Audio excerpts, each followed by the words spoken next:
গতকালকে তো এসএসসির রেজাল্ট দিয়েছে, তো যারা অনেক ভালো করেছে তারা নিশ্চয়ই খুশি, আর যারা একটু কম নাম্বার পেয়েছে তাদের তো মন খারাপের শেষ নেই। আসসালামু আলাইকুম, আমি শারমিন আক্তার আবারও নতুন একটি ব্লগ নিয়ে আসলাম আপনাদের মাঝে। কেমন আছেন সবাই?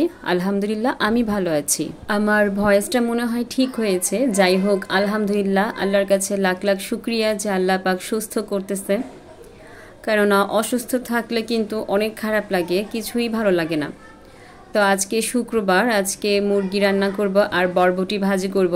রান্নাটা আজকে আর দেখালাম না, মুখেই বলে নিলাম, আপনারা বুঝে নেবেন যে কীরকম মজা হয়েছে মুরগি তরকারি।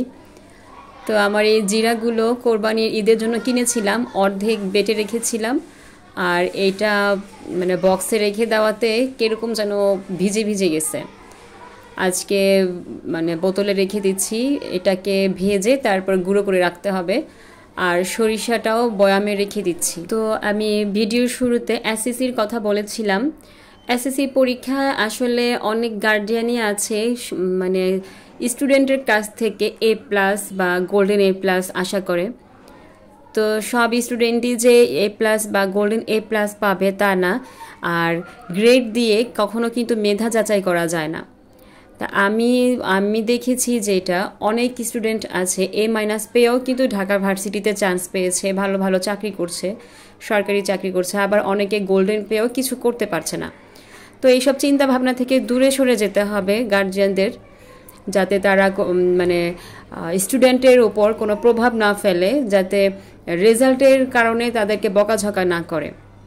এই যে অনেক স্টুডেন্ট সুইসাইড করেছে, তাই এরা আমার মনে হয় গার্ডিয়ানদের জন্যই হয়তো বা করেছে, কেননা তারা অনেক প্রেশার ক্রিয়েট করেছে, কেন A+ পাওনি, এজন্যই হয়তো বা করেছে। আরেকটা কথা, আপনার বাচ্চা 9-এ উঠে যেই সাবজেক্ট নিতে চায় ওকে সেই সাবজেক্টই দিবেন। ও হয়তো বা ওই সাবজেক্টের প্রতি ভালো রেজাল্ট করবে, ওকে মানে প্রেশার দিবেন না যে তোমাকে সায়েন্স নিয়েই পড়তে হবে, তোমাকে কমার্স নিয়েই পড়তে হবে। আসলে আমাদের জন্য যেসব ছবিগুলো বানায়, যে ইন্ডিয়ান একটা ছবি দেখেছি আমরা সবাই হয়তোবা 3 ইডিয়টস, তো 3 ইডিয়টস ছবিটার থেকে কিন্তু অনেক কিছু শেখার আছে।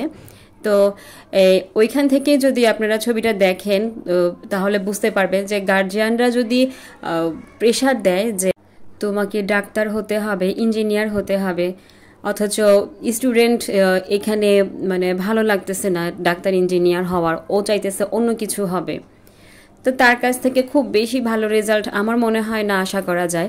আপনার বাচ্চা কি চাচ্ছে আপনার সেদিকে খেয়াল রাখতে হবে, ও কি হতে চায় ভবিষ্যতে, ওর মতামতের দিকে আপনার নজর রাখতে হবে।